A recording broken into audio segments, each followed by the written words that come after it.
big market sell-off today. Is this a sign of things to come for the economy? Well, not according to Larry Kudlow. I acknowledge there's a stock market correction, and I don't like to see anybody lose any money anytime, but these things happen, they come and go. I'm just saying the psychology in stocks has gone down a bit. The economy is roaring. Okay, so is the economy still roaring? Let's bring in Kristen Tate, author of How Do I Tax Thee? Great to see you, Kristen. And that's a great question here, right? Do you think, as he's kind of pointing to in that soundbite, that the economy and the stock market are not in sync, and that really the economy is just fine despite what we saw in the markets today? Well, it's certainly doing well right now, but looking ahead, I think there are just too many variables to really accurately predict where the economy is going to be 1 or 2 years out ahead of 2020. Economic growth will depend on a number of factors, like whether or not the Fed decides to keep raising interest rates and whether China buckles under tariff pressure.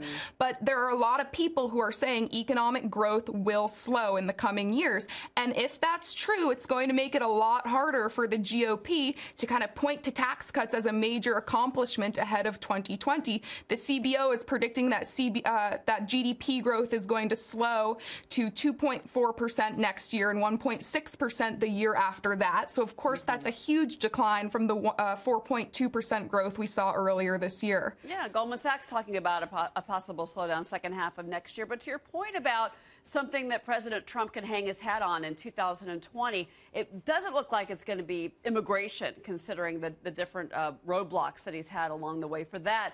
But at the same time, if it is the economy and there is a slowdown and the market starts to pull back, you know, I would think need tax cuts 2.0 to give him something strong. Does he have a chance to get anything like that through with the Democratic House? Well, I think the chances of that are pretty slim, but you make a great point. You know, all of these Republicans in the midterm campaigns were running on the economy, on tax cuts. If Trump can't brag about the economy, what can he brag about? So he's really going to need at least one more significant win between now and 2020. But I got to tell you, you know, I have a lot of Trump supporters in my family. They're not really talking about the economy. They're all talking about immigration. So I do think immigration will probably be a bigger issue in 2020 than 2016. I mean, Americans are watching these caravans head to our southern border, and they're wondering why we don't have a wall. And Trump has said that he's willing to shut down the government to get funding for that wall. So a lot can happen between now and 2020, but I'm not optimistic about tax cuts 2.0. Well, if you've, like, to your point, if you've got